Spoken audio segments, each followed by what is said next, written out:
Hi, my name is Alex and I'm your guide in the outbound sales world. Today I have one quick tip for you, and it is about LinkedIn outreach.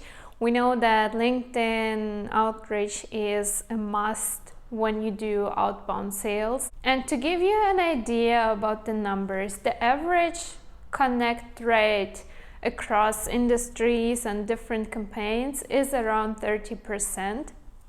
That means that you're going to send out, let's say, 100 connection requests, only 30 connect, and then with the other 70 who don't connect, because maybe they didn't look at your profile, maybe they didn't read your message, or for some other reasons, you don't have a chance to kind of follow up with them or send another message, and you're losing them.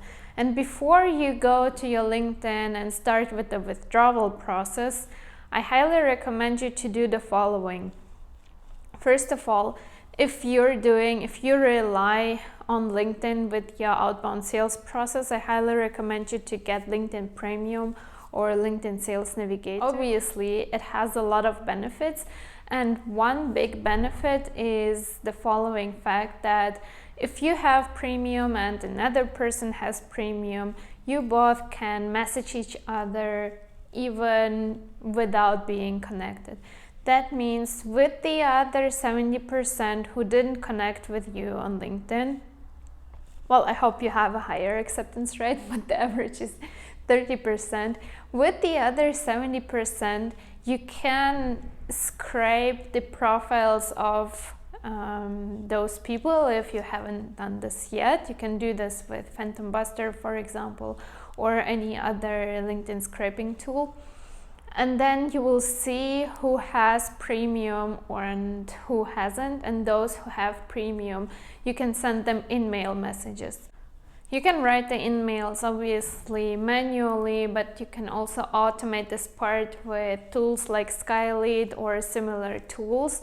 And then you still have a chance to send them a message and even follow up with them, even though they didn't connect. That's my tip for today.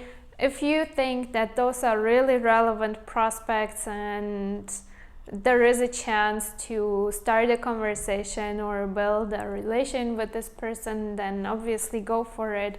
It helps a lot, especially with the LinkedIn connection limits. Like today, if you have 100 connection requests that you can use up in a week, maybe you should also think about dividing your prospect list into two batches, the ones who have Premium, maybe send them a message without connecting, and then the other half you could use for the connection requests. That way you maximize your LinkedIn outreach, and I hope this will help you to get more prospects and make more deals. See you soon. If you have watched the video until the end, please leave me a reaction. I'll be happy to see your feedback. Bye bye.